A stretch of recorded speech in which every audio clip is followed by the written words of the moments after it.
peut-être on ne pourra pas répondre, traiter à toutes les questions, mais je prends une première rafale de questions sur, d'abord, quelle est la probabilité de récupérer les sommes, puisqu'on a cité une fourchette de 600 à 800 milliards d'euros dans l'avoir français détenu à l'étranger. Autre façon, alors peut-être subversion paradoxale de poser la question, est-ce que les politiques se sont-ils interrogés récemment sur l'opportunité des paradis fiscaux pour la richesse de leur pays? Autrement dit, est-ce que malgré tout ça sert à quelque chose? Est-ce qu'il faut en garder un peu? Puis les questions plus radicales, peut-on blacklister, peut-on voir réémerger des listes noires au terme de ce travail de notation? Quelle est la faisabilité d'une suppression radicale et immédiate des paradis fiscaux? Voilà, donc peut-être à M. Daubert et aux autres s'ils veulent bien y participer à ce débat. L'idée que les paradis fiscaux ne sont pas utiles qu'aux paradis fiscaux est évidente. Les grands pays sont très heureux, ou au moins l'ont été, ou malheureusement peuvent le redevenir, d'avoir un paradis fiscal bien pratique. L'attitude de la Russie à l'égard de Chypre est très caractéristique. Dans les années 90, il y avait des milliards qui sont passés de Russie à Chypre pour être après redistribués et blanchis à une période abominable pour le capitalisme naissant oligarchique russe. Donc il y avait une espèce de commodité dans cette affaire. Bon, le Canada est très content d'avoir la Barbade apparemment et d'en avoir quelques autres. Et d'ailleurs, d'une façon générale, le Commonwealth et la livre derrière, la livre sterling, la City de Londres, ne peuvent marcher, enfin, non bien marché, entre guillemets, jusque-là, en particulier pour la City, enfin c'est un élément fondamental, que grâce à leurs paradis fiscaux. Jersey, il y a une étude qui avait été faite il y a 2 ou 3 ans, je crois que c'est le premier trimestre 2009, Jersey avait envoyé en un trimestre 300 milliards de livres de liquidités sur la City de Londres. Parce qu'évidemment, à Jersey arrive l'argent des pétrodollars, arrive de l'argent russe, maintenant de l'argent chinois, etc. Et il n'y a pas que Jersey, Guernesey, les autres sont pareils, mais Jersey probablement plus important. Et donc, il y a une espèce d'intérêt objectif là-dessus. Alors, de là à penser qu'il y a des pressions de lobby sur les gouvernements, c'est évident pour mettre en place, pour avoir mis en place ces systèmes. Bon, la France, franchement, sur le plan des paradis fiscaux, on est quand même, pas que ça sorte d'ici, mais enfin, on est assez nul. Je le dis avec ironie, historiquement, qu'est-ce qui s'est passé? En 1960, les Anglais ont fait leur décolonisation. Bon, nous aussi. Ils ont choisi comme système, ils ont donné l'autonomie ou l'indépendance à leur pays en leur disant, écoutez, vous allez avoir besoin d'argent parce que vous êtes en développement ou complètement sous-développé. Mais écoutez, cet argent, vous allez vous le trouver vous-même, mais ça va être plus facile parce que on va vous donner le droit d'être un paradis fiscal et vous donner tout le dispositif. Nous, on a raisonné autrement et on a dit, on va vous aider et on va vous donner des subventions.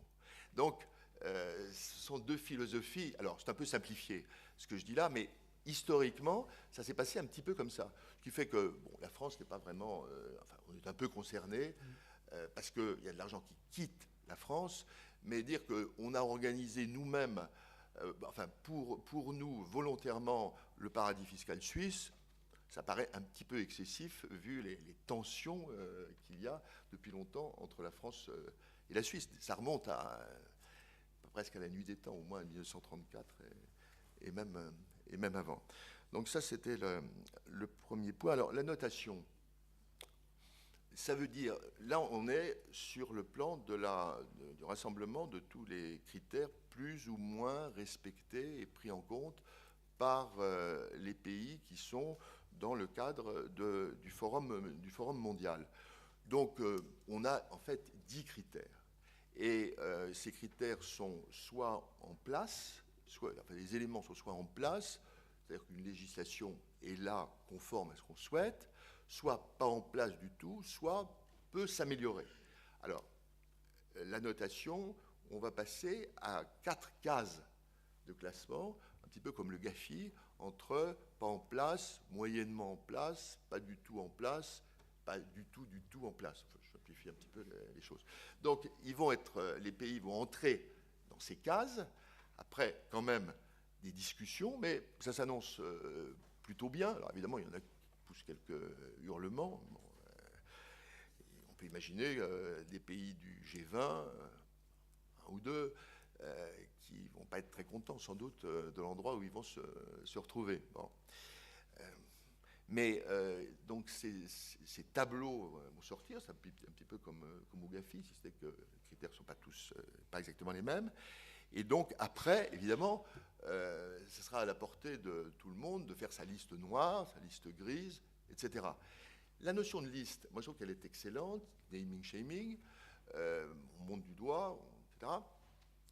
En même temps, il faut qu'elle ait des conséquences. C'est-à-dire que les relations avec des pays qui sont mal notés soient, d'une manière ou d'une autre, sanctionnées sur les relations financières, commerciales, fiscales. Donc ça aussi, ça restera, en revanche, du ressort des pays eux-mêmes. On est dans des questions de souveraineté très dures, quand même, sur le plan fiscal. Donc, les listes, il y aura une liste, je pense. C'est un pronostic, hein, parce que tout le monde n'est pas d'accord à l'OCDE sur la question d'avoir une liste au terme de cette notation. Elles viendront s'ajouter à de multiples listes, parce que ce qu'on oublie un petit peu, c'est qu'aujourd'hui, à peu près tous les pays, tous les grands pays ont leur liste noire. Nous, on en a une. Alors, on appelle ça liste de pays non coopératifs. Bon, en ce moment même, au Forum mondial, les pays qui ne sont pas passés en phase 2, parce que la phase 1 était insuffisante, c'est-à-dire qu'ils n'avaient pas tous les critères. Il y a 15 pays qui ne sont pas passés en phase 2, et ça a été présenté, par exemple, au sommet de Cannes, au G20 de Cannes l'année dernière, comme une espèce de liste noire, dans laquelle il y a des pays quand même qui sont intéressants. Il a souvent été dit à l'OCDE que l'OCDE n'était pas très sévère, un peu coulante. On a la Suisse, on a les Émirats, on a Panama, bon, le Vanuatu, le Liban, le Brunei, le Libéria, etc. Donc, bon, il y en a d'autres qui sont moins connus, comme le Botswana, les New Nauru. Mais avec la Suisse, je peux vous dire que les Suisses ne sont pas du tout contents d'être retardés en phase 1 pour diverses questions très précises, actions porteurs, etc. Sur la question également, effectivement, de la notification. Donc, il y a cette liste. Et puis, chaque pays donc, a sa liste. Le Canada doit en avoir une, apparemment un peu réduite. Les États-Unis en a aussi.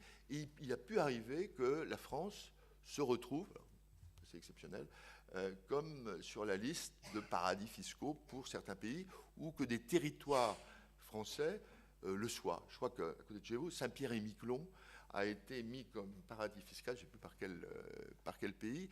Alors, les critères ne sont pas toujours celui de la coopération ou de la non-coopération, mais ça peut être aussi une fiscalité agressive par les taux. Là, on n'a pas parlé des taux d'imposition, mais il y a des pays qui considèrent que c'est de la concurrence déloyale, ce qu'ils n'ont pas tort, et donc qui mettent telle zone dans leur liste noire. Merci. Donc, nous avons juste encore moins d'un quart d'heure. Question pour le Canada. Le Canada a-t-il refusé des listes de données qui lui avaient été proposées par le Royaume-Uni? Et deuxième question, est-ce que certains investissements canadiens dans les pays africains ne viendraient pas des paradis fiscaux, nous demande un interlocuteur. On peut dire qu'en matière de lutte contre la fraude fiscale, le Canada ne fait pas preuve de zèle.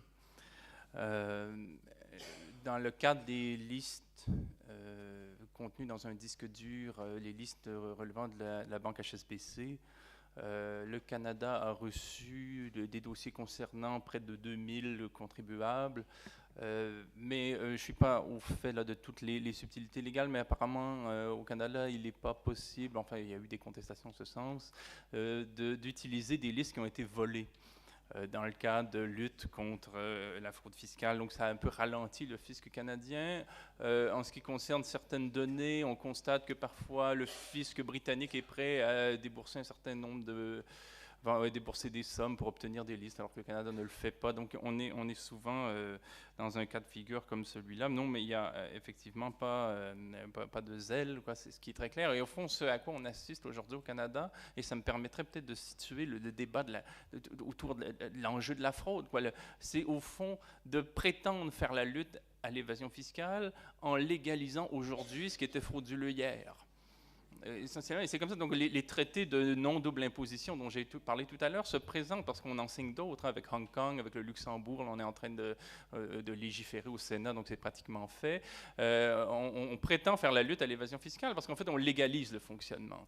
Et c'est beaucoup dans un certain nombre de pays, disons, un peu rusés, mais pas très subtils, vont sans doute procéder en ce sens. Et ça devrait être posé. C'est-à-dire que le piège aujourd'hui dans le débat public, c'est de, au fond, travailler au fond, à strictement judiciariser le débat pour qu'on cesse de le politiser et qu'on se demande comment on va épingler à la marge quelques fraudeurs sans pour autant poser le problème de la légalisation du fonctionnement du système. Et c'est plutôt vers ce genre d'approche qu'on tend. En ce qui concerne, là je vais peut-être parler du rôle du Canada comme législation de prédilection du secteur minier pour répondre à la deuxième question.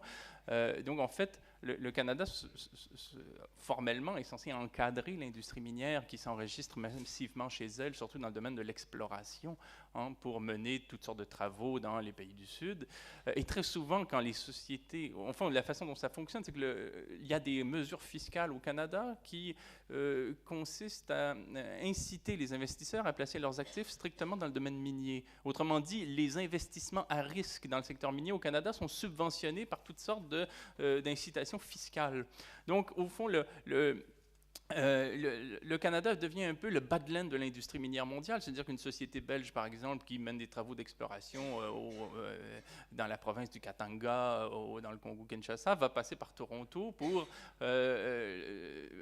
engranger des fonds suffisants pour mener ces opérations. Néanmoins, il arrivera que cette société-là signe son contrat avec le dit État par sa filiale d'un des îles Vierges britanniques, par exemple.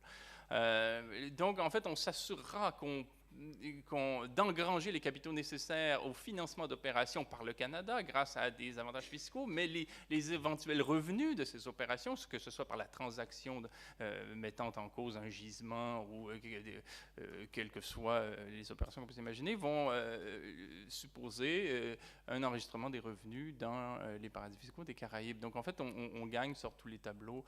Et on l'a vu beaucoup dans le contexte, dans les analyses qui ont porté sur le rôle des entreprises canadiennes dans le cadre de la guerre des Grands Lacs africains qui a fait des millions de morts. On sait que cette guerre tournait autour du contrôle des gisements miniers. Beaucoup d'entreprises canadiennes ont négocié des contrats en pleine situation de guerre et le rapport notamment de Christophe Lutundula du Parlement congolais a montré que c'était très souvent à partir de filiales offshore qu'on négociait ces contrats-là, tellement que dans certains cas de figure, l'État congolais ne sait toujours pas avec qui les négocier. Merci. Une question pour Monaco au moins. Quelle est l'action des ministres français nommés au sein du gouvernement monégasque? J'y ajouterai aussi la question, est-ce que les magistrats français nommés à Monaco sont utiles? Il faudrait que le juge Duchesne soit là. Il en a même fait un livre, donc, pour montrer que l'inefficacité, malgré une bonne volonté de la part des magistrats français de vouloir mettre à nu et mettre sur la table certaines affaires,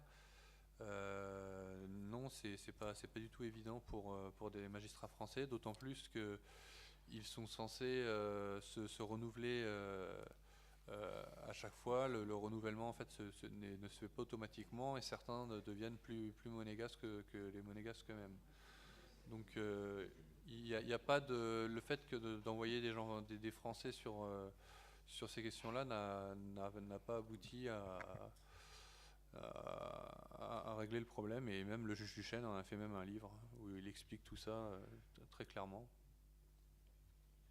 D'accord. Alors, pour terminer, les questions un peu franco-françaises de politique plus générale. Alors d'abord, pouvez-vous aborder l'aspect politique du problème des paradis fiscaux et en particulier du fait que François Hollande a reçu un certain nombre de chefs d'État africains qui étaient visés par l'affaire des biens mal acquis? Et puis une question qu'espérer, je résume, qu'espérer d'un nouveau parquet financier? Est-ce qu'il n'aurait pas valu mieux consolider ce qu'on connaissait déjà? Alors peut-être ça c'est une question pour tous, peut-être pour M. Daubert s'il a un point de vue sur le sujet. Sur le parquet financier, moi je crois que c'est une excellente idée. Bon, simplement il faut savoir si la magistrature, ce qu'on peut faire aussi avec la magistrature, en tout cas le faire dépendre du seul parquet de Paris, ce qui apparemment était une des premières idées, enfin peut-être du procureur général, pardon. Si on veut avoir quelque chose qui soit un peu sur, il y a quelques modèles espagnols, etc., il faut que ça soit vraiment quelque chose de très différent, et il faut en même temps que ça s'inscrive dans nos traditions juridiques. Mais sur le fond, je pense qu'il y aura une solution sera trouvée. Sur le fait d'avoir des relations avec tous les pays, bon, mais c'est vrai qu'avec certains, c'est plus compliqué. J'ai été fait comme témoin, témoigner pour la qualité des travaux faits par le CCFD par rapport à la Guinée équatoriale.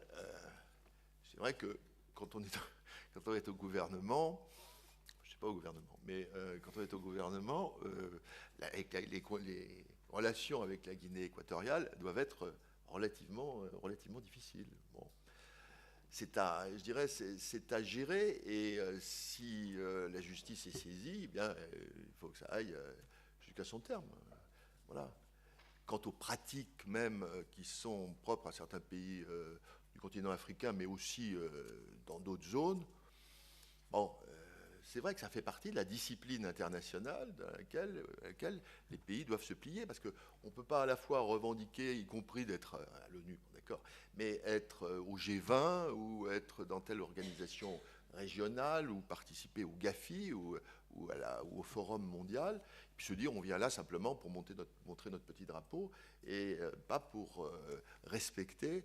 Parce que derrière toutes ces organisations internationales, il y a des normes. On essaie d'inventer une norme internationale. C'est très difficile, c'est vrai, sur le plan fiscal. Sur le plan judiciaire, il y a eu beaucoup de progrès de fait, en particulier sur la corruption, avec la question des PEP, qui est, je pense, un vrai progrès. Encore faut-il que tout le monde adhère, parce qu'on est quand même dans un système aussi d'adhésion volontaire. Et donc, le mouvement compte beaucoup. Et pour ça que ce qui peut se passer au G20, dans des instances comme celle-là, même s'il y a beaucoup de mousse autour, ça donne quand même, ça peut donner des impulsions. Et après ça, il faut qu'il y ait un suivi qui soit fort. Voilà. Merci à tous.